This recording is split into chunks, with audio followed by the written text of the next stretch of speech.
कक्षा 10 की जो आपकी प्रश्नावली 6.3 है उसके अब हम 4th क्वेश्चन को सॉल्व करते हैं। इसमें लिखा हुआ है कि आकृति 6.36 यानी ये जो फिगर 6.36 आपको दिया गया है यहाँ पर, इसमें जो क्यू आर और क्यू एस भुजाएँ हैं, क्यू आर और ये जो क्यू एस भुजा है इनका जो अनुपात है वो क्यू टी और पी आर यानी क्यू टी और पी आर भुजा के जो का जो अनुपात है, इन दोनों भुजाओं का जो अनुपात है वो आपस में बराबर हो गया है। ठीक है कि नहीं?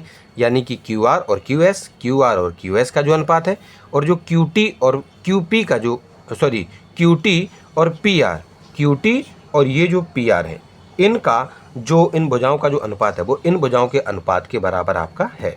और साथ में जो एंगल एक है यानी एंगल क्यू, आपका जो एंगल 2 है, यहाँ पर जो आपका एंगल 2 बन रहा है उस एंगल 2 के बराबर है। तो आपको ये बताना है कि जो आपका त्रिभुज पी क्यू एस है यानी ट्राइंगल पी क्यू एस किधर है आपका पी क्यू एस, ये जो ट्राइंगल पी क्यू एस है वो आपका समरूप यानी सिमिलर है ट्राइंगल टी क्यू आर के आपका समरूप है। यानी कि अगर हम इन दोनों के दोनों त्रिभुजों को इस तरीके से, कौन सा है आपका टी क्यू आर किधर है, ये रहा, हमने टी क्यू आर अलग से बना लिया है और आपको पी क्यू एस यानी इन दोनों के दोनों त्रिभुजों को आपको समरूप यानी सिमिलर सिद्ध करना है। तो देखिए इसमें क्या है छात्रों कि आपका जो इन दोनों के दोनों त्रिभुजों में जो एंगल 1 है और जो एंगल 1 है वो दोनों में ही है, यानी ये दोनों बराबर हो जाएंगे। अगर हम क्या कर दें छात्रों कि इन दोनों ये जो कोण है, ये जो कोण आपका बना है, इन कोणों को बनाने वाली जो भुजाएं हैं, यानी इस वाले त्रिभुज में इस एंगल 1 को बनाने वाली जो भुजा है वो कौन है, एक तो क्यू टी है और एक क्यू आर है। और इधर एंगल क्यू यानी एंगल 1 को बनाने वाली भुजा इस वाले त्रिभुज में कौन है, एक क्यू पी है और एक क्यू एस है। हमारे पास जो एंगल 1 है वो दोनों में ही बराबर है। हमें केवल और केवल इस एंगल को बनाने वाली जो भुजाएं हैं उनका अनुपात बराबर सिद्ध कर देना है। अगर हम इनका अनुपात, इस जो कोण है, इस एंगल को बनाने वाली जो भुजाएं हैं, अगर हम उनका अनुपात अगर बराबर सिद्ध कर देते हैं, ठीक है कि नहीं, तो हमारे ये दोनों के दोनों त्रिभुज आपस में समरूप यानी सिमिलर सिद्ध हो जाएंगे। और कौन से वाले नियम से, भुजा कोण भुजा यानी साइड एंगल साइड वाली जो हमारी एक थ्योरम थी उसके हिसाब से, जो हमारे पास वो जो रूल है उसके हिसाब से ये दोनों के दोनों आपके जो त्रिभुज हैं वो आपस में क्या हो जाएंगे, समरूप सिद्ध हो जाएंगे। तो देखिए एंगल 1 और एंगल 1 को बराबर सिद्ध करने की जरूरत नहीं है, वो तो हमें पहले से ही दिया गया है। केवल हमें क्यू टी और जो क्यू पी का अनुपात है, क्यू टी और जो क्यू पी का अनुपात है वो आपका क्यू आर और क्यू एस के अनुपात के बराबर हमें सिद्ध करना है। तो देखिए यहाँ पर जबकि क्वेश्चन में ही हमारा आधा काम इसमें हल कर दिया गया है, यानी क्यू आर और क्यू एस, यानी क्यू आर और ये जो क्यू एस है, आपके इन दोनों भुजाओं का जो अनुपात है वो बराबर किसके दिया गया है, क्यू टी और पी आर के।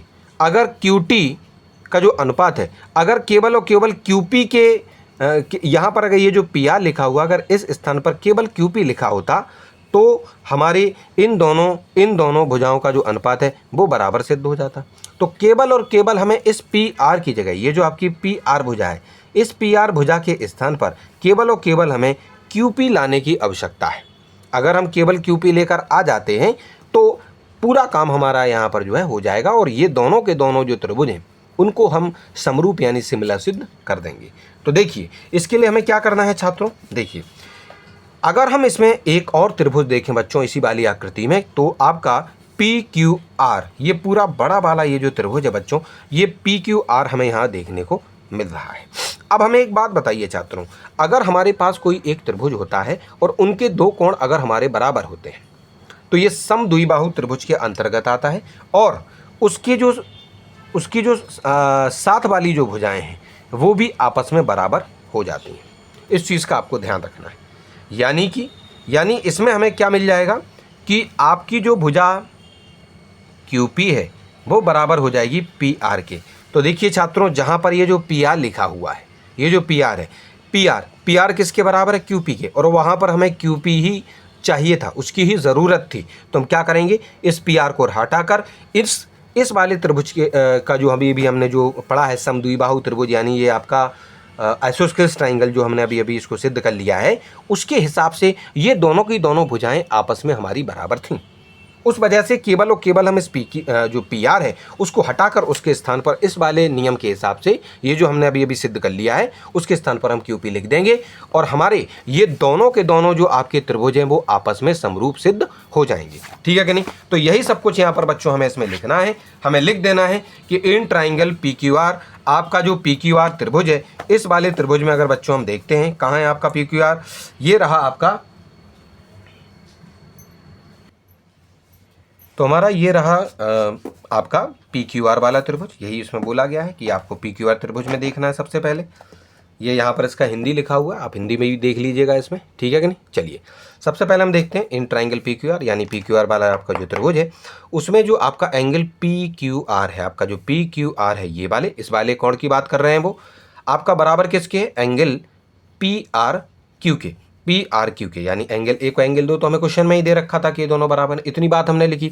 जब हमारे ये दो कोण अगर आपस में बराबर होते हैं तो हमारा जो पी क्यू भुजा है, यानी आपकी ये जो पी क्यू भुजा है वो पी आर भुजा के बराबर हो जाएगी। इसको हमने पहला वाला समीकरण माना। ठीक है कि नहीं? गिवन दैट, यानी ये हमें दिया ही क्या है, क्वेश्चन में ही दिया गया है बच्चों कि जो क्यू आर है और जो क्यू एस है उनका जो अनुपात है, यानी जो आपका क्यू आर और क्यू एस का जो अनुपात था छात्रों, वो आपको बराबर दिया गया था क्यू टी और क्यू पी के।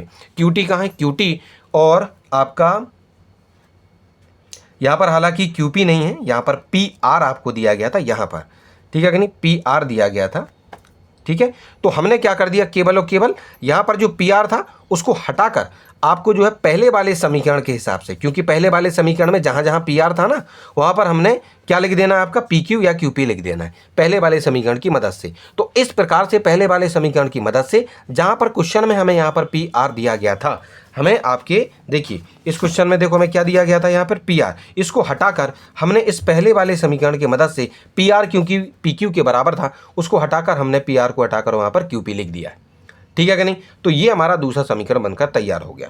अब हमारा ये जो ट्राइंगल है त्रिभुज कौन सा, पी क्यू एस और जो टी क्यू आर, ये जो आपका पी क्यू एस है और ये जो टी क्यू आर है, इन दोनों के दोनों त्रिभुजों में छात्रों जब हमारी इन दोनों भुजाओं का जो अनुपात है, किन किन भुजाओं का अनुपात, क्यू आर और क्यू एस भुजा का जो अनुपात है वो क्यू टी और क्यू पी भुजा के जो अनुपात के बराबर है, और साथ में एंगल क्यू और एंगल क्यू भी बराबर है। यानी एंगल क्यू तो बराबर है, साथ में उस क्यू को बनाने वाली जो संगत भुजाएं हैं वो संगत भुजाएं आपस में भी बराबर, उनका जो अनुपात है वो भी हमारा यहाँ पर बराबर सिद्ध हो गया है। इस वजह से हमारा जो त्रिभुज पी क्यू एस है आपस में समरूप हो जाएगा, सिमिलर हो जाएगा त्रिभुज टी क्यू आर के। ठीक है, और वो बगल में हमें नियम भी लिख देना है कि साइड एंगल साइड, यानी कि आपका भुजा कोण भुजा वाला जो आपका नियम है, सिमिलरिटी वाला जो रूल है, उसके हिसाब से ये जो आपके दोनों के दोनों त्रिभुज हैं उनको हमने समरूप यानी सिमिलर सिद्ध